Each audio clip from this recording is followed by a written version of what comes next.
இன்றைய நம்முடைய செய்தியின் தலைப்பு ஞானமுள்ள 4 பிராணிகள். ஞானமுள்ள 4 பிராணிகள், 4 wise creatures. பைபிளில் ஒரு 4 பிராணிகளை குறித்து சொல்லிட்டு அவைகள் மகா ஞானமுள்ளவைகள். பைபிளில் பார்க்குறோம். நீதிமொழிகளில் 30ஆம் அதிகாரம் 24 28 வரைக்கும் வாசிப்போமானால் யார் அந்த பிராணிகள் என்று நாம் பார்க்கலாம். பூமியில் சிறியவைகளாயிருந்தும் மகா ஞானமுள்ளவைகள் இல்லை, மகா ஞானமுள்ளவைகள் 4 உண்டு. அவையாவன எறும்பு, குழிமுசல் 26ஆம் வசனத்தில் குழிமுசல், வெட்டுக்கிளிகள் 3வது வெட்டுக்கிளிகள், தன் கைகளினால் வலையை பின்னி அரசர் அரண்மனைகளில் இருக்கிற சிலந்தி பூச்சி 4. எறும்பு, முயல், வெட்டுக்கிளி, சிலந்தி பூச்சி, இந்த 4 பிராணிகள். இவைகளை குறித்து பைபிள் சொல்லுது அவைகள் மகா ஞானம் உள்ளவைகளாம். இவைகளை குறித்து நாம் இன்றைக்கி தியானம் பண்ண போகிறோம். இது தியானம் பண்ணிவிட்டு அதுங்களுக்கு இருக்கிற அந்த ஞானம், அறிவு, புத்திசாலித்தனம் நமக்கு இருக்கா, இல்லை அதுங்களை விட மோசமாக தான் இருக்கிறோமா அப்படின்ட்டு யோசிக்க போகிறோம். மோசமாக இருந்தால் ஜெபம் பண்ணி, ஆண்டவரே நானும் ஞானத்தோட புத்திசாலித்தனமாக அவைகளை போல் வாடுறதுக்கு உதவி செய்யுங்கப்பா அப்படின்னு ஜெபம் பண்ண போகிறோம். இல்லை அதே போல் தான் இருக்கிறோம் நம்ம என்ற பட்சத்தில் ஆண்டவருக்கு ஸ்தோத்திரம் சொல்லலாம். கர்த்தாவே ஸ்தோத்திரம், அவைகளை போலவே என்னையும் புத்திசாலித்தனமாக ஞானமாக வாழ வைத்து கொண்டிருக்கிறீர், உமக்கு நன்றி அப்படின்னு ஆண்டவருக்கு நன்றி சொல்ல போகிறோம். முதல்ல எறும்பு. எறும்பு மகா ஞானமுள்ள பிராணியாம். என்ன காரணம் என்றால் வாசிக்கிறோம், கோடை காலத்திலே தங்களுக்கு ஆகாரத்தை சேகரித்து கொள்ளும். சரிங்களா? மழைக்காலம் ஒன்று வரப்போகுது. மழைக்காலத்தில் நம்ம வெளியிலேயே வர முடியாது, எங்கே பார்த்தாலும் தண்ணியாக இருக்கும், ஈரமாக இருக்கும், நடக்க முடியாது, போக முடியாது, ஆகாரத்தை சேகரிக்க முடியாது. அதனால் கோடை காலத்திலேயே ஆகாரத்தை சேகரித்து வச்சுக்கணும் என்று சுறுசுறுப்பாக வேலை செய்யும். அதனால்தான் எறும்புகள் மகா ஞானமுள்ளவைகள் என்று இங்கே சொல்லப்படுகிறது. அதாவது எதிர்காலத்தை குறித்து எச்சரிக்கையாக இருப்பது என்பது ஒரு புத்திசாலித்தனம். எதிர்காலத்தை குறித்து நமக்கு ஒரு எச்சரிக்கை இருக்கணும், ஒரு அலர்ட் இருக்கணும், ஒரு கவனம் இருக்கணும். அதை மறந்துட்டு நம்ம வாழக்கூடாது. எதிர்காலத்தை குறித்து ஏன் எச்சரிக்கையாக இருக்கணும் என்றால், நாளைக்கு என்ன சம்பவிக்கும்னே உனக்கு தெரியாது. அதனால் எதிர்காலத்தை குறித்து நீ எச்சரிக்கையாக இருந்து என்னென்ன சேகரித்து வச்சுக்கணுமோ அதை சேகரித்து வச்சுக்கணும். என்னென்ன முன்கூட்டியாக நீங்கள் செய்யணுமோ அவைகள் முன்கூட்டியாக செய்து முடிச்சிடணும் முன்னெச்சரிக்கையாகவே என்று இந்த வசனம் நமக்கு சொல்லுது. முக்கியமாக நாம் எதிர்காலத்தை நம்முடைய சிந்தனை வைத்துக்கொண்டு ஞானம் உள்ளவங்களாக நாம் வாழணும். எதிர்காலத்து குறித்து ஒரு எச்சரிக்கை அல்லது ஒரு அலர்ட், கவனத்தோடு வாழறதுன்னாக்கா, நமக்காக எதிர்காலத்தில் ஏதாவது ஆச்சுன்னா நமக்கு என்ன சேஃப்டி, நம்ம குடும்பத்துக்கு என்ன சேஃப்டி என்கிற ஒரு சிந்தையோடு வாழணும். ஆவிக்குரிய சிந்தை மட்டுமில்லை, உலகத்துக்குரிய சிந்தை கூட நமக்கு இருக்கணும். நமக்கு எதிர்காலத்தில் நம்ம என்ன செய்யணும், திடீர்னு ஏதோ ஒன்று ஆச்சுன்னா என்ன செய்யணும் அப்படின்ட்டு முன்னெச்சரிக்கையாக நாம் பணத்தை கொஞ்சம் சேகரித்து வச்சுக்கணும். பீரோவில் 10,000 பர்ஸில் 1000 இருக்கணும். அந்த 10,000 எடுக்கவே கூடாது. அந்த மாதிரி மெயின்டைன் பண்ணிக்கணும். அதுதான் ஃப்யூச்சரில் குறித்தான ஒரு எச்சரிக்கைனாக்கா அதுதான். எந்த நேரத்தில் என்ன நடக்கும் தெரியாது. அதனால் காசு, நானெல்லாம் ரொம்ப ஜாலி டைப்புங்க, என் கை தாராளமான கையுங்க, அப்படி தான் நான் செலவு பண்ணுவேங்கன்னு பெருமையாக பீத்திக்காதீங்க. அப்படிப்பட்டவங்களை பைபிள் என்ன சொல்லுதுன்னா புத்தி இல்லாதவங்கன்னு சொல்லுது பைபிள். வாசிங்க, நீதிமொழிகள் 21:20. வேண்டிய திரவியம், அதாவது பணம் இருக்கும். புத்திசாலியுடைய வீட்டில் வேண்டிய பணம் இருக்கும். புத்திசாலி வீட்டில் வேண்டிய பணம் எங்கே இருக்கும்? பீரோவில் இருக்கும். வேண்டிய பணம் ஒரு 10,000 ரூபாவது ஒரு புத்தி உள்ளவன், யோசனை உள்ளவன் ஒரு 10,000 ரூபாவது வீட்டில் வச்சுருப்பான். புத்தி இல்லாததான் மொத்தம் செலவு பண்ண. அது பைபிளில் அது கூட இருக்குது. மூடனும் மொத்தத்தையும் செலவழிப்பானோ, ஆனால் அவனை பெருமையாக பேசுவான். ஏன் கையில் காசு நிற்க மாட்டேங்குதுங்க, இந்த கையில் வந்து அந்த கையில் போகுது, எப்படி போகுது தாராளமான கை, என் கை. ஒன்று பைபிள் என்ன சொல்லுதுன்னா முட்டாளன்னு சொல்லுது. முட்டாளுங்க தான் அந்த மாதிரி மைண்ட் செட்டோடு இருப்பாங்க. புத்திசாலிங்க எதிர்காலத்தை குறித்து சிந்தையை வச்சுக்கிட்டு வீட்டில் வேண்டிய பணத்தை ஸ்டாக்கில் வச்சுருப்பாங்களாம். இருக்குதா இல்லைங்களா? அப்போது நாம் வந்து இந்த புத்திசாலின்னு சொன்னால் எறும்பை போல் எதிர்காலத்தில் நாளைக்கு ஒரு வேளை காசு தேவைப்பட்டுச்சுன்னா யார் தருவாங்க நமக்கு? நாளைக்கு திடீர்னு ஒரு ஹாஸ்பிட்டல் போக வேண்டியது இருந்தால் யார் நமக்கு காசு தருவாங்க? ஒருத்தங்கிட்ட போய் நிற்கிறதா, இந்த மாதிரி குழந்தைக்கு சுகம் இல்லாமல் போச்சு, அதனால் நீங்கள் எதனா செய்யுங்க, எதனா காசு கொடுங்க அப்படி போய் நிற்க வெக்கமாக இருக்காது நமக்கு. அதனால் எவ்வளோ பணம் எப்படியோ செலவு பண்ணுறோம். 10,000 ரூபாய் வீட்டில் சேமிப்பில் இருக்கணும். ஒரு புத்திசாலியுடைய வீட்டில் வேண்டிய திரவியம் இருக்கும். சரிங்களா? புத்திசாலிங்க வீட்டில் வேண்டிய திரவியம் இருக்கும். ஆகவே இந்த மகா ஞானமுள்ள எறும்பு அப்படின்னு சொல்கிறதுக்கு காரணம், அது வந்து ஃப்யூச்சருக்காக ப்ரெசண்ட்டில் எச்சரிக்கையாக இருக்குது. அதை மாதிரி நம்ம இருக்கணும். நம்ம சேஃப்டிக்காக இருக்கணும், நம்முடைய பசங்களுக்கு சேஃப்டி பண்ணணும். பைபிளில் இருக்கிற வசனம் தான் அது கூட.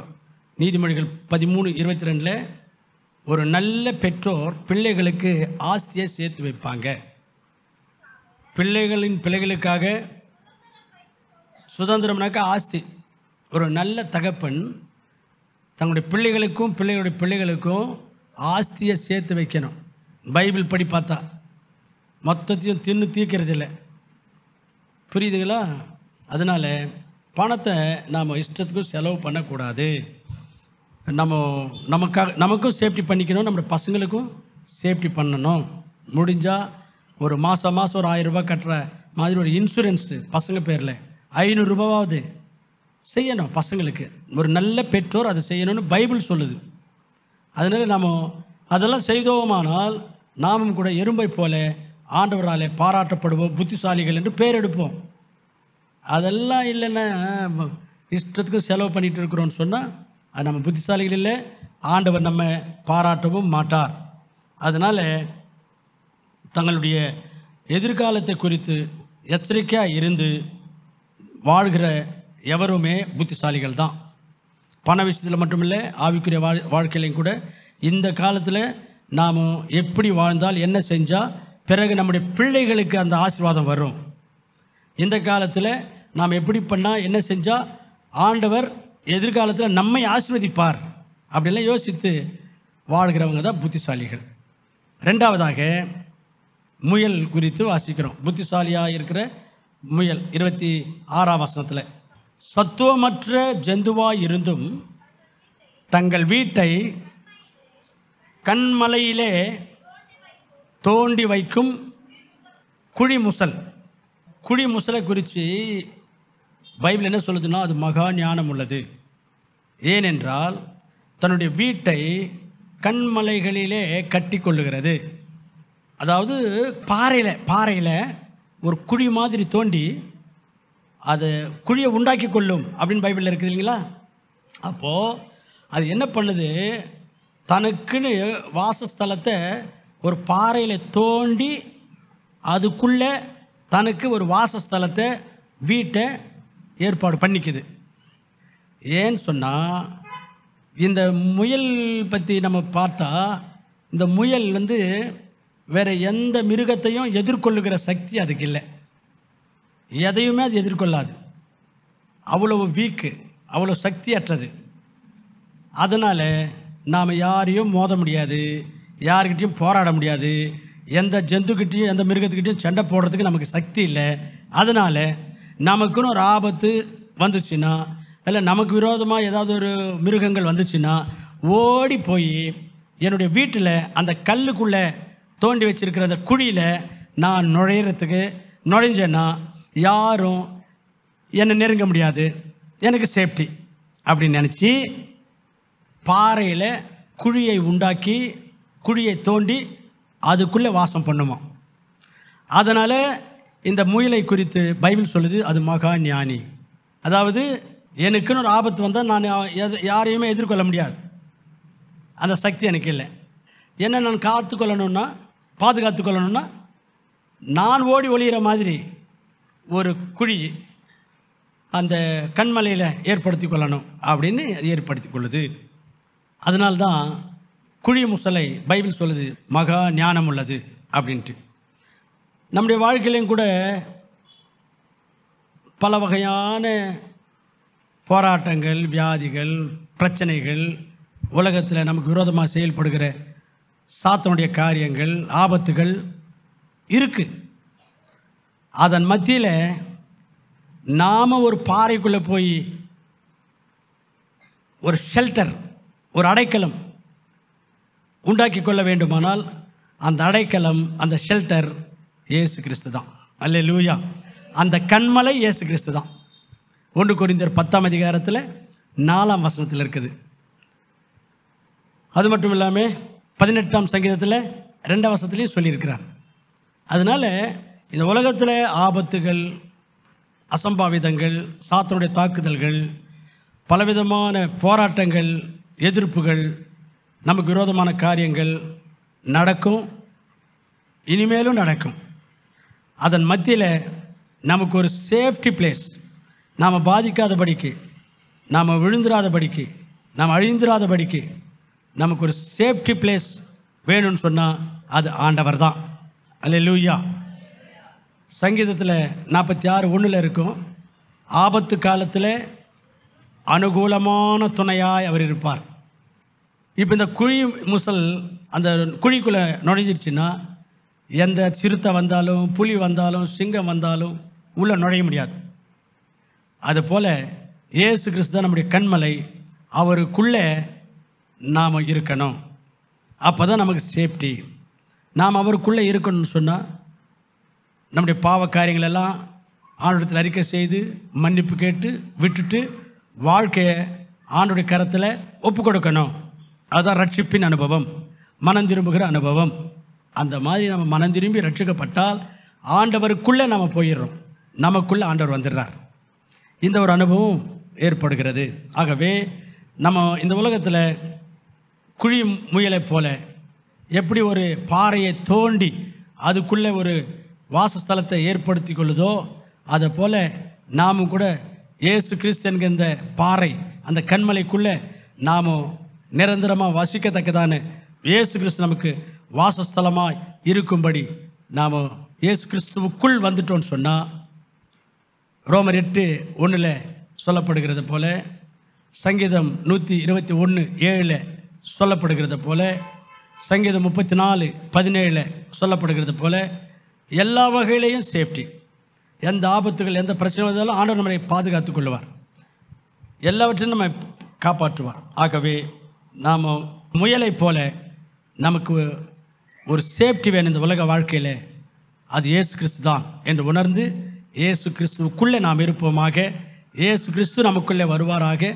நமக்கு எல்லா வகையிலையும் சேஃப்டியாய் ஜீவிக்க கர்த்தர் நமக்கு கிருபை செய்வாராக.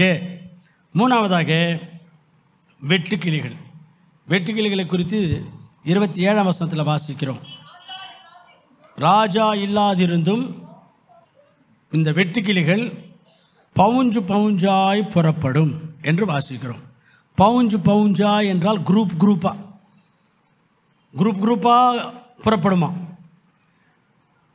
இது எதை காட்டும் என்றால், பவுஞ்சு பவுஞ்சாய் என்றால் குரூப்பாய், கூட்டமாய் என்று சொல்லும் பொழுது ஐக்கியத்தை காட்டுகிறது.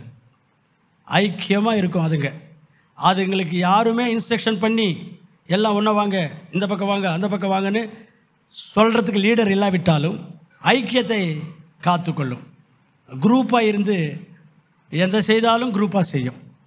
அதனால் இந்த வெட்டுக்கிளிகள் ஒரு ஐக்கியத்தை காத்துக்கொள்ளுகிற ஒரு பிராணிகளாக இருக்கிறபடினாலே அவைகள் மகா ஞானமுள்ளவைகள் என்று பைபிள் சொல்லுது. அருமையான கர்த்தர் பிள்ளைகள், நாமும் கூட அந்த மைண்ட் செட் இருக்கணும். ஐக்கியமாக இருக்கணும், நாமும் எல்லாரோடும் அன்பாக இருக்கணும், எல்லாரோடும் ஐக்கியமாக இருக்கணும் என்கிற மைண்ட் செட்டு நமக்கு இருக்கணும். அவனுடைய இயேசு கிறிஸ்து இந்த உலகத்தை வாழ்ந்த காலங்களில் யோவான் சுவிசேஷம் 17ஆம் அதிகாரம் 22ஆம் வசனத்தில், பிதாவே நீரும் நானும் ஐக்கியமாக இருக்கிறத போல இந்த சீஷர்கள் எல்லாரும் ஐக்கியமாக இருக்க வேண்டும் என்று ஜெபம் பண்ணினார். இப்போ நாம் எல்லாம் ஐக்கியமாக இருக்கணும்னு இயேசுசாமி எதிர்பார்க்கிறார், வாஞ்சிக்கிறார், அதுக்காக ஜெபம் பண்ணுகிறார் என்று பார்க்கும் பொழுது அது எவ்வளவு முக்கியம். அந்யோன்யத்தை காத்துக்கொள்வது, ஐக்கியமாக இருப்பது எவ்வளவு முக்கியம் என்பதை நாம் புரிஞ்சுக்கணும். ஆனால் நாம் சின்ன சின்ன விஷயங்களுக்கெல்லாம் கோவப்படுறோம். சின்ன சின்ன விஷயங்களை மனசில் வச்சுக்கிட்டு ஒருத்தர் பிரிஞ்சு போகிறோம், பேசாமல் இருக்கிறோம், முகம் கொடுத்து கூட பேசுறதில்லை. பவுலடியார் சொல்லும்போது எபேசியர் 4:3 சொல்கிறாரு, எப்படி ஆகிலும் உங்களுடைய ஐக்கியத்தை காத்துக்கொள்ளுங்கள், at any cost keep your unity என்று சொல்கிறார். அதனால் நாம் எப்படி ஆகிலும் ஐக்கியத்தை காத்துக்கொள்ளணும். ஐக்கியமாக இருக்கிறதுக்கு நம்ம முயற்சி பண்ணணும். அப்படி இருக்கணும்னு சொன்னால் ஒரு 5 விஷயங்கள் நம்ம செய்யணும். நம்பர் 1, மீட்டிங் முடிஞ்சதும் விஷ் பண்ணணும், விசாரிக்கணும். விஷ் பண்ணணும், விசாரிக்கணும். பிரைஸ் லார்டும் சொல்லணும், விசாரிக்கணும். நேராக பிரைஸ் சொல்லிட்டு போயிடக்கூடாது. விசாரிக்கணும். நல்லா இருக்கிறீங்களா, குழந்தை இப்போ பரவாயில்லைங்களா, நீங்கள் மட்டும் வந்தீங்களா, சிஸ்டர் காணுமே, எப்படி இருக்கிறீங்க, டியூட்டி எப்படி இருக்குது, புதுசாக போய் டியூட்டியில் சேர்ந்தீங்களாமே, டியூட்டி எப்படி கஷ்டமாக இருக்கா, பரவாயில்லையா, நாங்கள் ஜெபம் பண்ணிட்டு இருக்கிறோங்க. அப்படி கொஞ்சம் 1 நிமிஷம் ஆகுமா விசாரிக்கிறதுக்கு, அரை நிமிஷம் ஆகுமா, விசாரிக்கிறது இல்லை, நேராக வெளியே போயிடுறது. அப்போது அது மாதிரிலாம் இருக்கக்கூடாது. மீட்டிங் முடிஞ்சதும் ப்ரைஸ் லார்ட் சொல்லி விசாரித்தாதான் நமக்குள்ளே அந்த ஐக்கியம் வளரும், அந்த அன்பு வளரும், அந்த அஃபெக்ஷன் வளரும். ஆகவே ஐக்கியத்தை காத்துக்கொள்வது ஞானமான ஒரு செயல், புத்திசாலித்தனம். அதை காத்துக்கொள்ள வேண்டுமானால் நாம் விஷ் பண்ணுறது மட்டுமல்ல, ஒருத்தர் விசாரிக்கணும். 2வது, ஐக்கியத்தை நாம் காத்துக்கொள்ள வேண்டுமானால் ஒருவருக்காக ஒருவர் ஜெபிக்கிறவங்களாக இருக்கணும். நம்ம சர்ச்சில் வர்றவங்களுக்கு என்னென்ன பிரச்சனைகள்னு ஓரளவுக்கு நமக்கு தெரியும். அந்த பசங்க வளர்ந்துருக்குறாங்க, இன்னும் கல்யாணம் ஆகலையா, அவங்க சொல்ல தேவையில்லை, நாமளே ஜெபம் பண்ணணும். பையன் படிச்சிருக்கிறான், இன்னும் வேலை கிடைக்கலையா, நமக்கு தெரியும் இல்லை, ஜெபம் பண்ணணும். அடங்காத பையனாக இருக்கிறானா, ஜெபம் பண்ணணும். கடன் பிரச்சனை இருக்கிறாங்களா, ஜெபம் பண்ணணும். இது போல் அவங்களுக்கு சுகம் இல்லாமல் இருக்குதா, ஜெபம் பண்ணணும். இப்படி எல்லாருக்காக டெய்லி நம்ம ப்ரேயர் பண்ணும்போது ஒரு நாளைக்கு 10 பேருக்கு 20 பேருக்காவது நம்ம ஜெபத்தில் ஆண்டவரை நோக்கி ஜெபம் பண்ணுவோமானால் அந்த ஐக்கியம், அந்த அன்பு, அந்த அஃபெக்ஷன் ஒருவர் மீது ஒருவருக்கு வளரும். யாருக்காகவும் ஜெபம் பண்ணலைன்னா அந்த அன்பு, அந்த ஐக்கியம், அந்த அஃபெக்ஷன் சபையார் மீது நமக்கு வராது. அதனால் நம்ம வீட்டில் செய்கிற ஜெபங்களில் சபையாருக்காக ஜெபம் பண்ணால் நாம் ஐக்கியத்தில், அன்பில் வளருவோம். 3வது விஷயம், ஒரு கான்செப்ட் நம்ம மனசில் இருக்கணும். மன்னிக்கணும், மறக்கணும். அந்த கான்செப்ட் நம்ம மனசில் இருக்கணும். ஏதோ ஒருத்தர் நம்ம சபையில் உள்ளவங்க நமக்கு விரோதமாக ஏதோ பேசிட்டாங்களோ, செஞ்சுட்டாங்களோ, ஏதோ நடந்து போச்சு, அதை வளர்த்துக்கணுன்னா வளர்த்துக்கலாம், அதை சாதிக்கணுன்னா சாதிக்கலாம், பதிலுக்கு பதில் செய்யணுன்னா செய்யலாம், மன்னிக்கணுன்னா மன்னிக்கலாம். அப்படிப்பட்ட ஒரு மனசு நமக்கு இருக்கும் என்றால் அந்த அந்யோன்யம், ஐக்கியம், ஒற்றுமை வளரும். இப்போ 4வதாக விட்டு கொடுக்குற மனசு இருக்கணும். விட்டு கொடுக்குற மனசு அப்படின்னா போனா போட்டோன்னு விட்டுறது. போனா போட்டோங்க, அது எங்கே நம்ம பெருசாக்கிக்கணும், கர்த்தர் பார்த்துக்கொள்வார், அதெல்லாம் ஒரு இஷ்யூவாக ஆக்கக்கூடாது. போனால் போட்டோம், பரவாயில்ல போனால் போட்டோம், கர்த்தர் பார்த்துக்குவார். இதான் விட்டு கொடுக்கறது. அந்த மனசு இருந்துச்சுன்னா பிரச்சனையே இல்லை. 5வது விஷயம், பொறுமை இருக்கணும், சகிப்புத்தன்மை இருக்கணும். சகிப்புத்தன்மை, நம்ம எல்லாம் அந்யோன்யமாக, ஐக்கியமாக, ஒற்றுமையாக இருக்கணும்னாக்கா சகிப்புத்தன்மை இருக்கணும். சகிச்சுக்கின்னு போகிறது. எப்படிப்பா நீ அப்படின்னா, பரவாயில்ல, அதான் சகிப்புத்தன்மை. இது இருந்துச்சுன்னா நம்ம எல்லோரும் எப்போவுமே அந்யோன்யமாக இருக்கலாம், ஐக்கியமாக இருக்கலாம், ஒற்றுமையாக இருக்கலாம், அன்பாக இருக்கலாம். அது முக்கியம். அதனால் நாம் இப்படி ஐக்கியமாய் அன்பாக இருப்போம் என்றால் ஆண்டவருக்கு மகிமை வரும், சபை வளரும். அல்லேலூயா. அப்போஸ்தலர் 2ஆம் அதிகாரத்தில் லாஸ்ட் 42 வசனத்துலேருந்து 41 வசனத்துலேருந்து படித்தா அன்றைக்குள்ள ஆதி சபையார் ஒற்றுமையாக அந்யோன்யமாக இருந்தாங்களாம். நாளுக்கு நாள் சபை வளர்ந்து கொண்டிருந்தது. ஜனங்களுக்கு அவங்கள பார்க்கும்போது பயம் உண்டானது. அப்படிலாம் இருக்கும். அப்படிலாம் சபைக்கு அது ஒரு பலம், சபைக்கு அது ஒரு வளர்ச்சி. எது? நம்ம எல்லாம் அந்யோன்யமாக ஐக்கியமாக இருக்கிறது. ரோமர் 15:5 இருக்குது, அது ஆண்டவருக்கு மகிமை. அதனால் அருமையான கற்றுப்பிள்ளைகளை நாம் வெட்டுக்கிளிகளை போல அந்யோன்யமாக ஐக்கியமாக இருக்க வேண்டும். அப்படி இருக்கணுன்னாக்கா நாம் ஒரு 5 விஷயங்களை நாம் மெயின்டைன் பண்ணணும் என்பதை பார்த்தோம். லாஸ்ட் என்ன 28ஆம் வசனத்தில் சிலந்தி பூச்சி. சிலந்தி பூச்சியை குறித்து அங்கே என்ன வாசிக்கிறோம்? தன் கைகளினாலே வலையை பின்னி அரசருடைய அரண்மனையில் வீடு கட்டிக்குமா இந்த சிலந்தி பூச்சி. யாருடைய வீட்டில்? அரசருடைய வீட்டில். இதில் என்ன ஒரு விசேஷம்னா, ராஜாவுடைய வீட்டில் இந்த சிலந்தி பூச்சி வீடு கட்டிக்குமா. ராஜாவுடைய வீட்டில் இந்த மாதிரியெல்லாம் சிலந்தி பூச்சி வீடு கட்டினா விட மாட்டாங்க. டெய்லி தொடச்சினே இருப்பாங்க, டெய்லி க்ளீன் பண்ணிட்டு இருப்பாங்க. அதன் மத்தியிலையும் அதுக்கு அங்கே அதை வீடு கட்டுறதுக்கு விட மாட்டாங்க. அதை கலைப்பாங்க, அதை நீக்கிடுவாங்க. அதன் மத்தியிலேயும் ஈவன் தோ எட் அது வீடு கட்டிக்குமா. அங்கே ராஜா வீட்டில் வீடு கட்டிக்கிட்டு அதில் வாசம் பண்ணுமா. அதனால தான் மகா ஞானமுள்ள பிராணி அப்படின்னு சிலந்தி பூச்சியை குறித்து இங்கே சொல்லப்படுகிறது. அருமையான கற்றுப்பிள்ளையில், இந்த உலகத்தில் நமக்கும் கூட நிறைய உபத்திரவங்கள், நிறைய எதிர்ப்புகள், நிறைய பாடுகள், நிறைய பேர் நம்ம கெடுக்கிறதுக்கு, நாசமாக்கிறதுக்கு, நம்ம கடவுள்கிட்ட போகாமல் கடவுள் வழியில் வளராமல் இருக்கிறதுக்கு நிறைய எதிர்ப்புகள்லாம், போராட்டங்கள்லாம் இருக்குது. அதன் மத்தியிலையும் பரலோகத்தில் நம்ம ஒரு வீடு கட்டணும். அல்லேலூயா. ராஜாதி ராஜாவாக இருக்கிற ஆண்டவர் இருக்கிற அவருடைய வீட்டில், அவருடைய வாசஸ்தலத்தில் நமக்கு ஒரு வீடு நாம் ஏற்படுத்திக்கணும். அங்கே நமக்காக ஆண்டவர் இயேசு கிறிஸ்துவ வீடை ஏற்பாடு பண்ணுறேன்னு சொல்லியிருக்கார். யாருக்காக பண்ணுவாராம்?